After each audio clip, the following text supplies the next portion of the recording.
Okay, that's brilliant. So welcome everyone to our session. My name is Dr. Maha Nasr. I'm Associate Professor at the Faculty of Pharmacy, Ain Shams University in Egypt. And I'm also a member and affiliate of some of the academies like the TWAS, the World Academy of Sciences, AGYA, the Arab German Young Academy, the Global Young Academy, the GYA, and the EYAS, the Egyptian Young Academy of Sciences. And we are happy to welcome our distinguished panelists for today. So I'll start with the introduction, and then we are going to be joined with two other panelists. So I'll start with the introduction and then the questions. So we are happy to welcome first Dr. Luise Fischer. She's a postdoctoral researcher at the Unit of Innovation Policy and Transfer Design at the Fraunhofer Center for International Management and Knowledge Economy in Germany. And she's also vice representative of the Fraunhofer IMW to the Science Technical Advisory Board of the Fraunhofer Gesellschaft. Her area of expertise is human geography, historical geography, international innovation policy, knowledge transfer, and the role of universities in societies, sustainable development, and innovation. Today, she's going to be representing the Arab German Young Academy of Sciences and Humanities. So welcome, Dr. Luise. Thank you very much, Maha. It's a pleasure to be here. It's also a pleasure to have you as well. We also have Dr. Mohamed Elhadidy, who is a professor of biomedical sciences at Zewail City of Science and Technology in Egypt. He obtained his PhD in microbiology from the US and served as a postdoctoral researcher in Canada, UK, and Belgium. His area of expertise is in ecology, epidemiology, and evolution of different foodborne pathogens causing human infection using different comparative genome analysis. And he's also actually a member of several other academies like the Global Young Academy, the African Academy of Sciences, the Egyptian Young Academy of Sciences. And today he will be representing the Global Young Academy as an executive member. So welcome, Dr. Mohamed. Thank you, Maha, for the nice introduction, and looking forward to a nice panel discussion as well. Thank you so much. Okay, so I'll also be introducing the other panelists till they log in. We should have Dr. Adewale Adiwi, who is an industrial chemist and is currently the head of department of the chemical sciences at Redemers University in Nigeria. He's also an Africa Science Leadership Program Fellow and the recipient of several awards, among them the Research Training Fellowship for Developing Country Scientists, the TWAS DFG Fellowship, and the Schlumberger Excellence in Education Development, and he would be representing the African Academy of Sciences today. Our final panelist is Dr. Mohamed Hamzawy, who is Vice Dean at the Faculty of Pharmacy, Fayoum University in Egypt, and he's also an Africa Science Leadership Fellow and was a visiting scholar at Goethe University Clinic, and he was a research fellow at the Abel Salazar Biomedical Institute at the University of Porto in Portugal. And his main research focus is on pharmacology, and today he's going to be representing the Egyptian Young Academy of Sciences as the co-chair. So I would first like to ask the attendees to delay their questions till the end of the session so that no question is lost.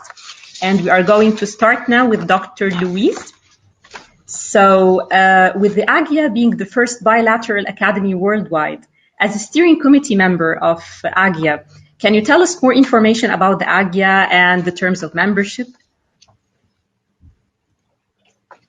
Yes, thank you very much, Maha. First of all, thank you very much for the kind words, for the introduction, for organizing this panel on this, I think, and we all share this opinion, very, very important topic. And yes, it's my great pleasure today to tell you something about AGYA, which you, Maha, are also a member in the steering committee, by the way. So what is AGYA? Maybe to give you a little more information and to illustrate this, I will try to share my screen. So now you've heard I'm a human geographer, so not an expert in technology, but we'll make this work. Inshallah. So let's see. Let me see if you can see my slide. Oh, yeah. Is that working? Wonderful. Okay, so that'll be brief, but I thought it might be better to give you a little bit of an image because it's a relatively new academy. So AGYA, the Arab German Young Academy of Sciences and Humanities. What is our mission, or what does AGYA want? AGYA really intends to bring together excellent scholars from the Arab world in Germany, and the goal is to address challenges, societal challenges, global challenges, and to develop solutions through research. And what is particular about AGYA is not only that it's the Arab world and Germany, it's also that our research is meant to be interdisciplinary. So the rationale is to provide new solutions through bringing together researchers from the different disciplines. And for a little more detail, as Maha said, we were established in 2013 as the first bilateral young academy, and bilateral here meaning two sides. One side Germany, the other side the Arab world. So, and the Arab world is represented by the Arab League, going from, including all the countries basically, from Morocco all the way to Iraq and Oman. Mauritania is in there as well. And we currently are very proud to have 50 members in equal numbers. That's always the goal, on equal numbers from the Arab world in Germany. They're all excellent scholars. And the important thing, again, across all the disciplines. So we really have scholars from all the hard sciences, social sciences, the arts and the humanities. And since our membership is, first of all, the main membership is for 5 years, we also have alumni now. And since 2018, we're now having up to 44 alumni. Now, the money, very important point. We are funded by the German Ministry for Education and Research, the BMBF, and various Arab partners. We are also affiliated with various institutions in currently 18 countries. But what is important, we are an independent academy. And concerning the administration, our main office is in Berlin. We also have an office in Cairo, actually in the ASRT. And we also have representatives currently in Beirut and Tunis, and it keeps growing. Now, I thought this might be of interest to our audience. So I've brought you a slide with some facts about membership. So what we're looking for is always, is it young academy? So we're looking for young scholars, meaning we're looking for somebody who's been developing research. Therefore, the criteria is to have a PhD, and ideally also to have spent a few years after the PhD, finding your way, becoming independent from your previous supervisor, and developing your main topic. So we're saying, okay, PhD between 3 to 10 years ago. Now, the next point, which is very important, is not about nationality. We're looking for scholars who are affiliated with universities or research institutions in Germany or in any Arab country. So the institution is the key point, the affiliation. Since English is our working language, proficiency in English is a must. This is our common language. And then we're looking for the usual, of course, research excellence in the field of expertise. Now, there are 2 points I really would like to point out, which I think makes AGYA so important and interesting, is we're looking for 2 more criteria. AGYA really also intends to build academic leaders or leaders in society. So we're looking for people who have the potential to do more than, not just research, but more than research, really, to in the future be role models as teachers, as researchers, as research managers, whatever it is. So there is a sense of, of character in there, which is of course hard to evaluate, but there are different techniques for us to find this out. And the last and most important point is, since we're addressing current challenges, we're looking for people who are interested in interdisciplinary work. So really, going out of their way, connecting with other sciences, finding new ideas, new approaches, new methodologies in order to tackle our current challenges. So interdisciplinarity, or at least the really key interest in this is very important for us. And since I'm getting excited, I will stop here and I will hand back to you, Maha. Thank you. Okay, thank you, Luise, for the wonderful introduction about AGYA.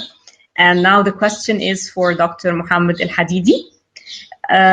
So as an international academy, which is based in Germany, can you also tell us more about the Global Young Academy, being an executive committee member yourself, and about the terms of membership, and also more information for the attendees?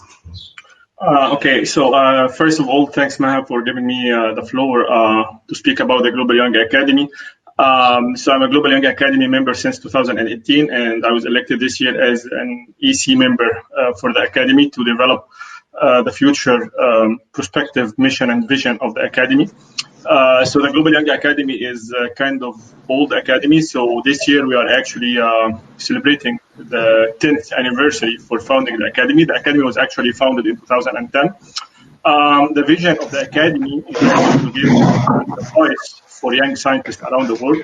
I guess this vision, along these 10 years, evolved a lot from changing the voice of young scientists to have evolved to science of all, science for the future. And actually, the GYA aims now to empower young scientists in order to contribute to the society and ensure that science systems are supportive in all disciplines and world regions as well, and that science and research actually contribute to more sustainable societies. So we are around 200 members from 6 different continents, from 86 countries.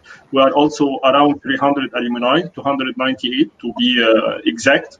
As I said, like the GYA connects outstanding young scholars worldwide to foster their early career scientists and also scholars in order to have a dialogue. And what I mean by a dialogue here, to lead an international, interdisciplinary, intergenerational dialogue in order to create strong scholarly networks to assure that sustainable future for the global community. So actually, before serving as an EC member, I was also chair for the selection committee member.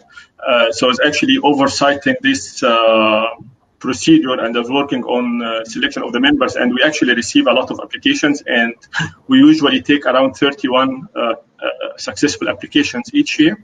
And actually it's really frustrating because sometimes we got more than 600 applications and we got like 30 or so it's a bit frustrating for applicants.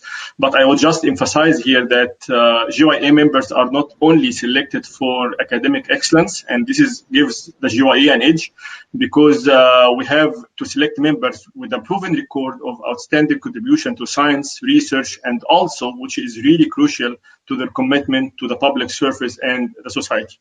The application actually will be open mid-July, so if any applicants can see they are really fit as a GYA member, feel free to apply. So it will actually open mid-July, and I think it will take like 2 months or so for the application. And we actually accept members at Luise, I would say, for the AGYA for all disciplines. So we are actually a multidisciplinary, including medicine, engineering, social scientists, arts, and humanities as well. We actually target mid-career researchers, and what I mean here by mid-career researcher are researchers from 30 to 40s, but this is not like we can accept members who are more than 40 if we have a justification for such, and who obtain their PhD within the 3 or 10 years or so. Those applicants are welcome to send their application, and as I said, applicants who are more than 40 or who obtained their PhD more than 10 years or less than 3 years are also welcome to apply. And we have many members who are actually more than 40 when they applied as well. Actually, the membership is limited for a period of 5 years. Through these 5 years, actually, all applicants can have, or all members can have tremendous opportunities to accelerate their career development, reward, and recognition. And we actually prepare them for an upcoming, to be the upcoming global scientific leaders within the next 5 or 15 years. So this is just a brief about the GYA and the membership terms and conditions. That's great, Dr. Mohamed. Thank you so much. May I kindly ask you to put the link of the GYA for the attendees in the chat box, because they were asking about more information about the academies. And I can see now that we are joined with Dr. Mohamed Hamzawy. Good morning. Good morning. Dr. Mohamed. Are you hearing me? Okay, how are you today? Everything is okay. Yes. Yeah, I'm fine. How is it going? Yeah, everything is great. So I introduced you to the audience, and now we are looking forward to hearing from you about the Egyptian Young Academy of Sciences, being a co-chair of the Egyptian Young Academy of Sciences, the EYAS. So how it was founded and how are the members selected? We would like to know more information about that. Yeah, it's a pleasure to be here today. I would like to thank you and thank everybody here, and it's very good opportunity to deliver a small speech about the Egyptian Young Academy of Sciences. Egyptian Young Academy of Sciences has been developed at 2013 by president of Academy for Scientific Research and Technology. Egyptian Young Academy of Sciences aims to empower Egyptian young scientists in science and technology and to encourage them to play a vital and essential role in planning and the management of sciences at national level, as well as technology and innovations. Indeed, Egyptian Young Academy of Sciences, the full membership could be till 150, but till now our members may be raised to 40. The selection criteria for the Egyptian Young Academy of Sciences is a full membership based on the member have to hold PhD within 3 to 10 years, the age limited to 40, and working in the affiliated research positions such as research and development department, even in private companies, have a track record in international publications. And we have also another area, not only the science and technology, but we try to ask the members or for making call for membership for the who working in social sciences. Another criteria for the selections to be familiar in science and technology policy. With according to selection criteria, we try to select who working in science policy or in global communications or international programs. Indeed, that we have also good caliber from national young academies who working in the international associations like Professor Maha Nasr, like Professor Mohamed Elhadidy. Also, we have previous co-chair for Global Young Academy. That means we try to select the cream of the creme. On the other hand, now we have 5 committee of the Egyptian Young Academy of Science. The first is the Science and Technology Policies, Science and Society, Social Sciences and the Humanities, Emerging Technologies, and Innovation and Invention. Although Egyptian Young Academy started at 2013, but we still now maybe in the first step. We try to do some activity regarding to the funding. We're taking a funding based on the Mother Academy, Academy for Science and Technology, Academy for Science and Research Technologies. This is a Mother Academy. We belong it. We try to in one day to be independent completely. We have another opportunity. It's a good opportunity. Most of them of member of Egyptian Young Academy is a member of other entity in Academy for Science and Research Technology, the Mother Academy. Most of them is a secretary for some entity, small entity or department or sectors belong to the Academy for Science and Research, Mother Academy, I'm sorry, SRT. This is the abbreviation of our Mother Academy. We have another opportunity also. Yes, sure, go ahead. One part. We have now we making a call for affiliated membership. Who are affiliated, who is talented high school students, undergraduate students, and the small inventors, and maybe also postgraduate students who till now finished the PhD. In affiliated associates or EYAS affiliated associates, we try to make a second generation and third generations for Egyptian Young Academy of Sciences. And we try to disseminate the idea for working in science and community.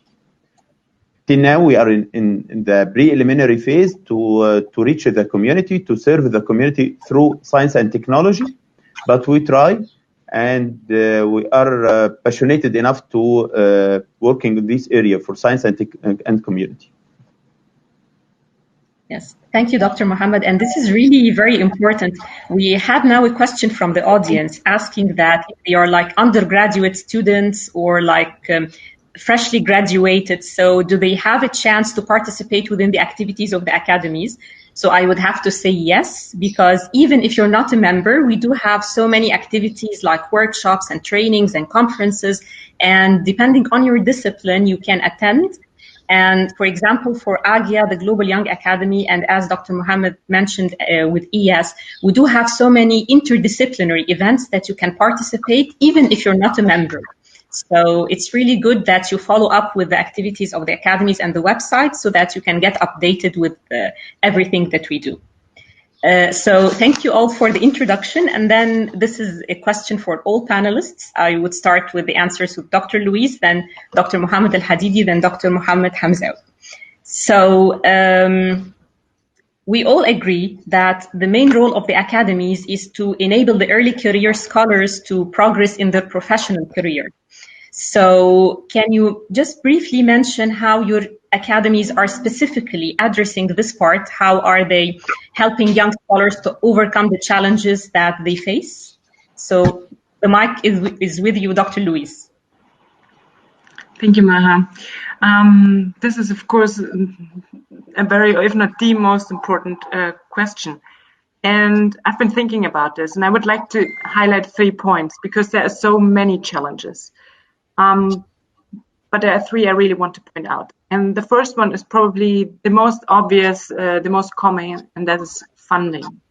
Many of us are young researchers. We want to provide excellent research. We want to provide excellent publications. We want to be part of the scientific community.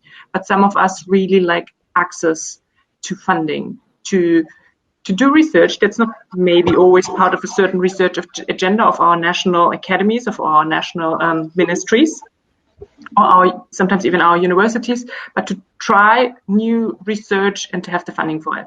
And for that, AGYA is providing funding. And again, I'll try to briefly share my slide if that is possible, because I thought this maybe to give you a brief introduction.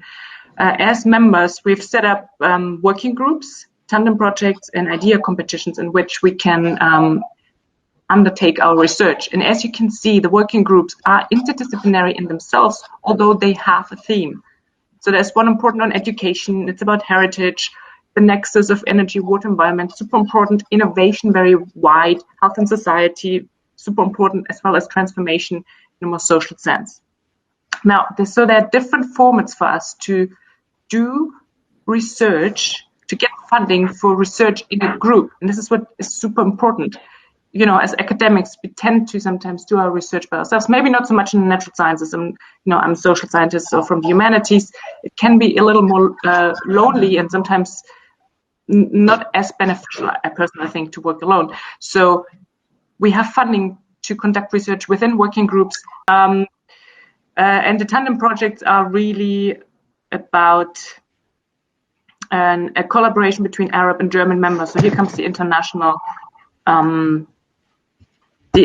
aspect. So this is just for you to briefly see the image. So first of all, funding. The second point I really want to highlight is, of course, we are in a competitive environment. We all know that there are more and more PhD students nowadays, and there are more PhD students than there will ever be probably, scholars or teachers at the universities. So the environment is competitive. And for that reason, and for many other reasons, a network is very important. And AGYA, as all the other academies, is providing this network. Meaning, we can exchange ideas with other scholars, but we can also learn about the working styles of other institutions, of other universities, of other research institutions. So it is a possibility to also network between the institutions. And last, it is a possibility to build your own network of support, because these scholars might be your future colleagues. They can help you if you're challenged with certain issues. It could be personal, it could be the corona crisis, it could be anything. So the network is the second point I really want to highlight. And then there's a third point, which I personally consider as very, very important. We all know that the university nowadays, with the increasing knowledge economy, is becoming and is supposed to be a key actor in providing innovation solutions for current challenges and problems. So there is a pressure on the university, and this, of course, is given down to the scholars, to the researchers, to the lecturers. So we are no longer in a world wherever that was the case. But in many countries, the lecturer was somewhat for a long time in an ivory tower. Yes, providing education, but then doing research. Now we have at least a third, if not a fourth mission, which the researcher ideally should take care of, and that is communication with society, as well as involving society in our research, because we're tackling problems of societies. So what does that mean? That means we need more skills. We are not only supposed to be excellent educators, trying new pedagogies, trying to become, create active thinkers and participants in society, provide excellent research and publish in highly ranked journals, but also to be able to communicate, to transfer our knowledge in new ways, and to become this, academic leader who's supposed to be a role model also for change in society. So this is great, but it also means pressure. It means you need a big skill set. And for this, AGYA is also a platform, is also a network to provide this, because as members, we organize our own workshops, as you said, Maha. We get training and we organize it ourselves, really. We invite speakers to get this skill set in order to be better prepared, at least. You can never be fully prepared for anything, but in order to be better prepared for what we want to do and what also society is expecting of us. Yeah, and I think I'll stop there. I could talk much more. The funding, network, skills. Thank you. Yeah, thank you, Luise, for the wonderful answer to the question. And then we would like to hear from Dr. Mohamed Elhadidy. Maybe I will just mention the unique terms of the GYA, because I think it's also some kind of overlapping with the AGYA as well. But as I said, the main vision now of the GYA is to empower early to mid-career researchers worldwide. So if we can reflect this vision into some domains, let's say, so I will split them into maybe 5 or 6 domains. The first one is just connection of young scientists worldwide. And this couldn't be done without the help of the National Young Academies. And I just want to emphasize here that, the Global Young Academy is not oversighting any National Young Academies. They are just providing advices where needed. But every National Young Academy is actually really independent in decisions, in plans, everything. But just the GYA just try to provide help for all the National Young Academies. So this is in terms of the connection of young scientists. We provide also different trainings of young scientists worldwide, and a clear example of such training is our Science Leadership Program, SLPs. Actually, I'm really proud that I'm a fellow of these African science leadership programs, and as well, for Maha and Mohamed Hamzawy. Actually, we met in University of Pretoria, and we started our collaboration since we met in University of Pretoria for the science leadership program.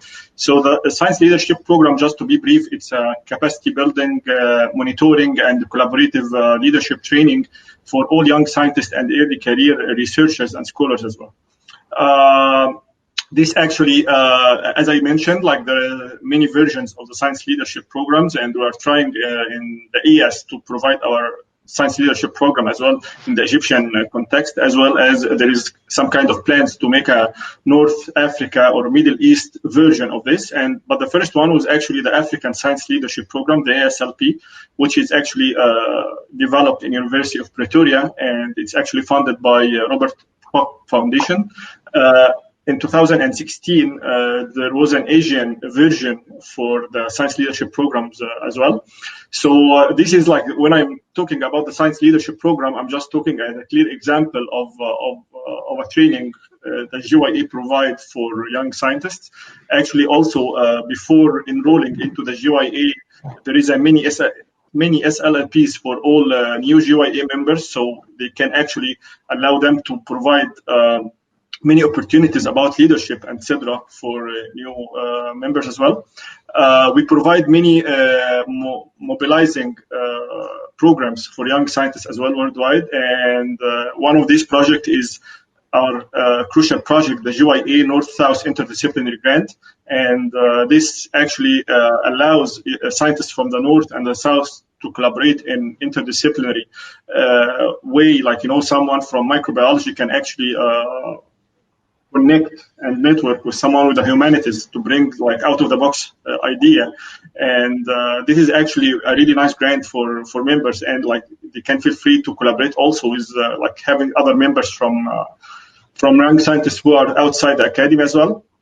We provide a good visibility for young scientists worldwide, and if you access our website, it's just like highlighting all the members and the EY profiles, accomplishment as well, so you can feel as a GYA member that it's your media platform.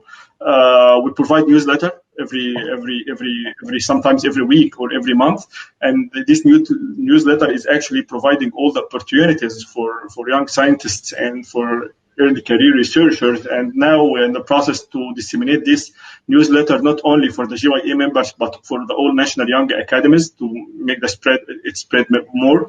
Last year also one of the GYA EC members, Robert, was actually leading a Wikipedia project in order to improve the online visibility for young scientists. Also, we have the GYA social media videos and channels. So this actually can bring more visibility for young scientists worldwide, either in the global context or in the national context as well.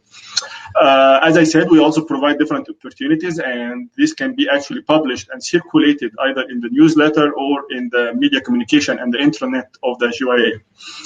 Finally, the GYA is actually providing a unique experience and providing opportunities for growth for the members and for the National Young Academy members. And these actually include soft skills and some skills that are actually vital for the success of young scientists, to get them the opportunity to learn and practice more skills throughout their membership terms.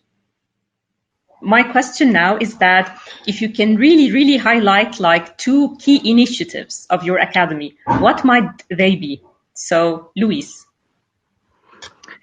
Thank you, Maha. As you know, I had to think hard about this because there's so many really great initiatives. As you know, it's the same with the Global Academy. I don't want to be,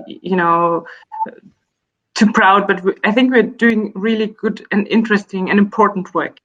So I want to highlight 2. One is is a project that was called Science Education and Experimental Pedagogies, which you, Maha, were actually also involved in heavily and started in 2018. And it was really about rethinking education, thinking about learning, being student-centered, problem-oriented. So in order to get this mindset of being an active, independent, creative person and thinker, a contributor to society from the earliest level. And as I'm noticing, we're having undergraduate students here, you yourself will notice how much more fun it also is to be active, because there is, I'm not a biologist, but from what I know, the brain and our body become much more engaged if we're actually involved in things we can connect to, and if we are involved in concrete problems and not just theories. So yes, the theories are important, but the way of learning has a very important influence on, on our understanding, and as well as the understanding of ourselves. So we had a very exciting project that brought, scholars from various Arab countries and Germany together on experimental pedagogies, and it was followed up. We had a follow-up workshop last year in Tunisia as well on digital, in active learning styles, and it will follow on now, sorry for that, on digital learning methods. It's becoming more and more important, not only with the corona crisis, but we are living in a digital world nowadays, and there are advantages and disadvantages. And we need to think about how we incorporate digital learning methods into our education. So that was a very, very important project, and it went off so well that it resulted into a series of events actually. And then there's the second one I really would like to highlight, and that is a project that's now called the Female or Voices from the Field, and it is about female empowerment and agriculture, because the agriculture sector is a sector that is sometimes lacking, but is of huge importance for many countries. And this is a field we really can improve in innovation with research, with scientific novelties, as well as with technology and digitalization, of course. And this is also an opportunity, and I would like to say this here on this platform, to increase the empowerment of women. And this project is tackling this. It is not only, of course, for women, but it is a form of empowerment for young entrepreneurs in the pharma industry. And on the basis of research, and it's building a network of young farmers as well as older farmers interested in, in solving our problems of food security in the end. So this is a very exciting project, and it's taken off, and I keep my fingers crossed that it will be going well. Thank you. Yes, thank you so much. They are really two initiatives that we are really proud of at AGYA. So, Dr. Mohamed Elhadidy, what do you think? What are the most exciting two initiatives of the GYA? Okay, so again, when I'm just talking about after Luise, it's a bit tricky because, I don't want to say same stuff, and I just try to be different. But maybe I will highlight two different projects, which are different from, because I think Luise was almost addressing the stuff that actually is related to the pedagogy. So I'm gonna actually talk about two different projects that are not related or are different as well. So one of the two, as I said, the main aim of the GYA is to empower early career and mid-career researchers. So the first project, which is actually having an impact on early career researchers, is called the Global State of Young Scientists, the GLOSIS. And this project is actually examining the state of early career researchers around the globe. And we have different issues of interest, like monitoring and support structures, working conditions, infrastructure, funding access for different researchers across the world, and mobilities. And when I mentioned actually the science leadership program that I just mentioned a few minutes ago, this was actually was built on the first global state for young scientists study finding, and actually addressed the collaborative and leadership skills, monitoring, establishing the regional networks for academic leaders, etc. So the GLOSIS is actually one of the most important projects that every Global Young Academy member should be proud of. The other one, which is called the At-Risk Scholar Initiative. So it actually provides monitoring for all early and mid-career researchers who are at risk. And when I mean at risk, like refugees, like scientists in areas where actually there is a war, there is something like this. Mm-hmm. So we actually spot an eye on these areas, or on those people who are at risk. And this initiative actually aims towards the integration and of those early career and mid-career researchers who are at risk through a membership program and monitoring. And this monitoring is actually provided by the GYA members themselves. And I would like to say here that this monitoring, those early career researchers, actually one of those early career researchers, based on the recommendation of the GYA members, is free to enroll into the next GYA membership call. So when we have 30 or 31 member, one of them, but it's actually anonymous, so we don't know this. It's actually at risk is actually an alumni of the At-Risk Scholar program. I just want also to say that the GYA is also taking an eye on different global issues as well. So I just want to mention the activities of the GYA regarding the COVID-19 pandemic. So we actually made a very clear statement, the GYA statement, which is called the Beyond Boundaries, which is a message from young scientists about the COVID-19. We are proud that this statement was actually translated into 26 different languages. We provided a webinar, which was actually hosted by Latin America about the COVID-19 perspective, which is from young scientists as well. We have a very active working group. It's called the GYA Women in Science Working Group, who are actually published a very nice paper, which is titled the GYA Women in Science Stay and Work from Home. How might this will actually affect the COVID-19 work for them? Finally, you know that the GYA is now hosting the AGM meeting, and there was a very nice talk, which was 2 days ago, about Beyond Boundaries for the COVID-19 and global health. So these are, I talked about, the many activities regarding projects regarding observing early career scientists, and also one project that is actually impacting the global challenges as well. Thank you, Mohamed, for that. So it's really wonderful to hear about all the initiatives and to inform the attendees about the wonderful things that the academies are doing. So now we are coming to another aspect of the academies, which is the societal involvement. So, Dr. Luise, can you tell us about how AGYA is involved, or the societal commitments of AGYA? Yeah, thank you, Maha. And I just want to say, I feel like the AGYA and the Global Young Academy are really on the same path, which is great. I think we should actually talk to each other maybe a little more. But thank you for your question, Maha. Yes, working with and for society is at the heart of AGYA, as I've said, and the previous two projects which I've highlighted were already sort of signifying this. But there is much more, and I would just like to pick a few examples. So first of all, we also do research in COVID-19, which Maha, you are involved as well with nanoparticles. So it's between Ain Shams and Charité in Berlin, I understand. So if there's an issue, maybe you want to say one or two words about this. Yeah, we're actually joining forces, like the members of AGYA, in order to try to find a treatment possibility for the COVID-19.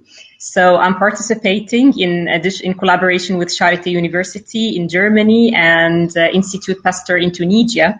And we're covering this from different aspects. We are trying to develop, to check the efficacy of new drugs, of new formulations like drugs and nanoparticles. Also, we are tackling the COVID-19 issue from a different perspective, which is how it affects the society. So we are doing also questionnaires. And also we have two universities from Palestine, which are sharing as well. They are testing extracts from Palestinian herbs, and we are checking their antiviral activity. So it's a really multidisciplinary project that we are proud of. And we are hoping that it's successful, and then it would have an impact not just on the society, our societies, but on the whole world. So we are keeping our fingers crossed. Thank you. Yeah, this is absolutely fascinating. So, and you're also involved in cancer research. So there's from the medical perspective, bringing in technological sciences, pharmacy. There's a lot of really important work going on. Then we also, as I said, we do a lot on education. I want to highlight one other project we are starting this year, and that's actually the STEM bus or the STEM truck. So we'll be buying a truck which will be equipped with an experimental laboratory for STEM, the science, technologies, engineering, and math.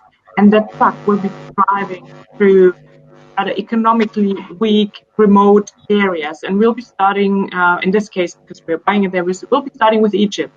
And this is really to get high school students who do not have benefits getting in touch with all the resources and equipment, to provide the first platform for them to get in touch with these technologies, to inspire them and to open just up, in a world for knowledge. So I think this is a great project from our innovation working group, actually.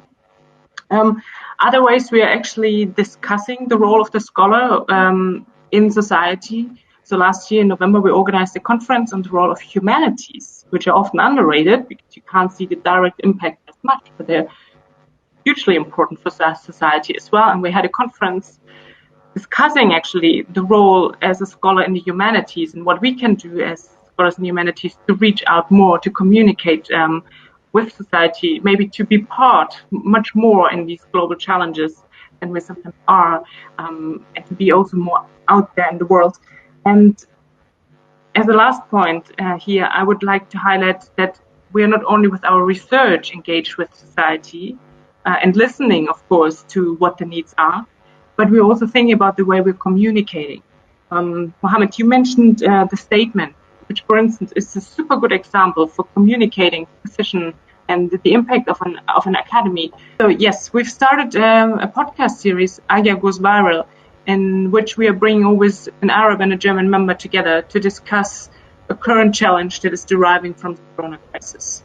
So we've been having, and you can listen to this on SoundCloud, the link is on AGYA as well, about the coronavirus itself, about ways to deal with it, questions of movement, questions of spirituality. There was one about Sufism. So we're trying new ways also to communicate our work and to reach out in terms of communication to society.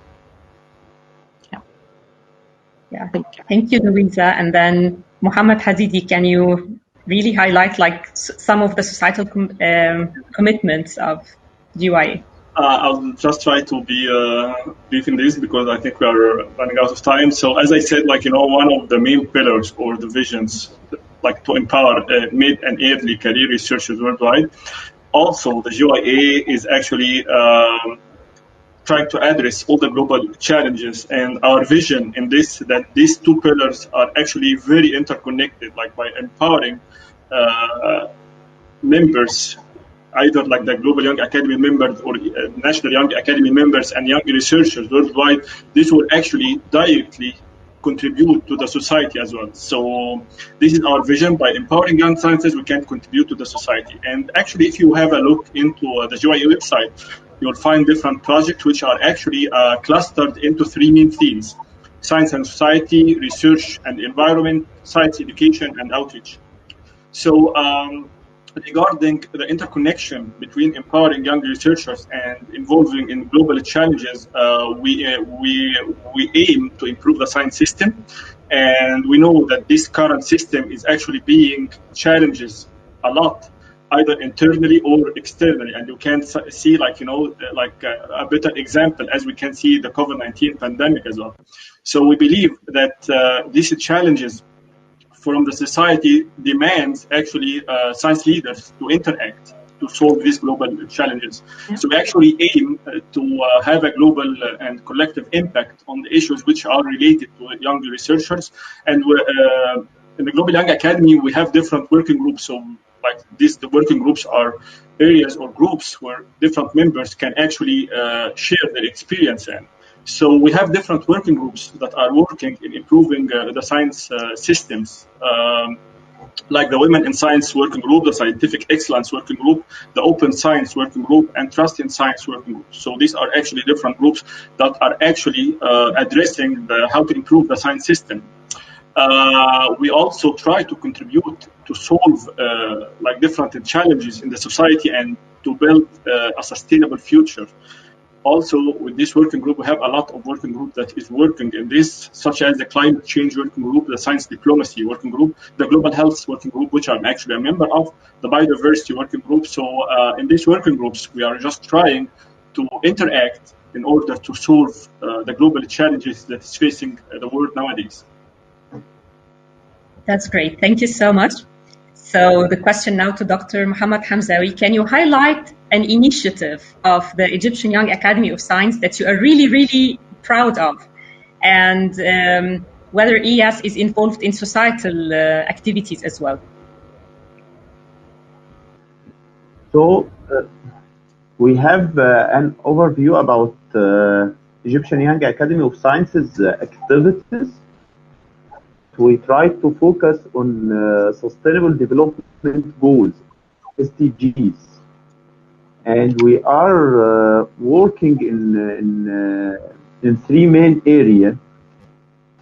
The first one that going to the leadership or leadership for young scientists, and we are working launching Egyptian Young Academy of Sciences dialogue. This is a dialogue for young scientists with a policymaker. We try to approach and we deal with the policymakers, how to invite them, how to speak about some important issues. And we launched the dialogue with one of the most important mandate for Egypt, the future jobs, the challenges and opportunities in Egypt. We make a short study with about the future jobs at 2050 and 2030. What is the main jobs that will be disappeared and the new jobs will be appeared in the future? And we invited that people who are top management in the educations and maybe in other disciplines. This is the first part that related to the policymaker. And we make 2 years ago, starting with or 3 years ago, starting with the Science Days in the March, this Science Month in March in Egypt. We make about 10 or 15 Science Days in several universities in North, South, East, and West of Egypt, not only in the main cities. The last part is that aim to empower the young scientists that got mentorship practice program. Now we went to the launch, but we stopped sometimes due to COVID-19 that got mentorship practice.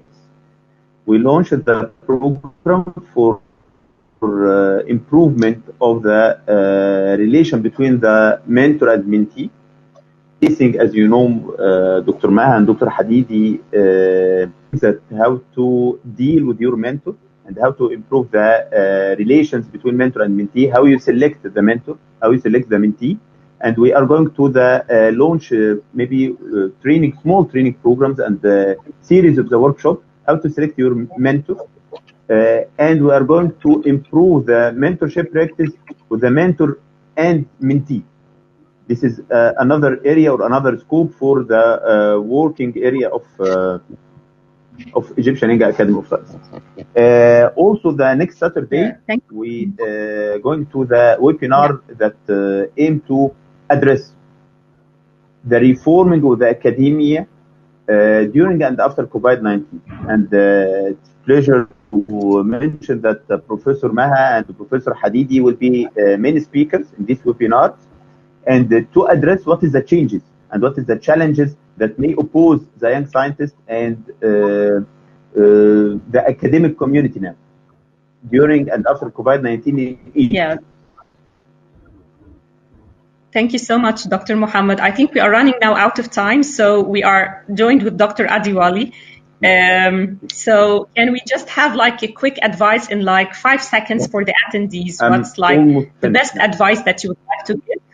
But then we will start with Dr. Adewale. What's the best advice that you can give to your attendees? First, I would like to apologize for coming late. It was due to technical error. I think now that I can be highlighted it. My advice for the attendees will be for them to stay consistent, stay focused, and be at work always. Thank you so much. So, Dr. Luise. So, network. Look for inspiration and role models.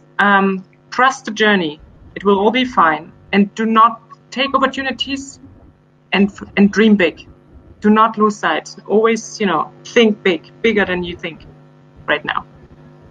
Thank you so much. So, Dr. Mohamed Elhadidy.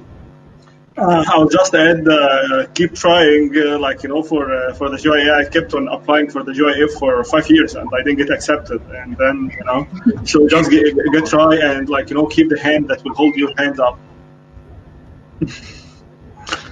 So Dr. Mohamed Hamzawy. Yeah, it's inspired now for me to apply more and more. Maybe you joined in one time GYA, but the last comments, don't sitting in the corner, expose yourself as much as you can. Okay, that's great. Thank you so much.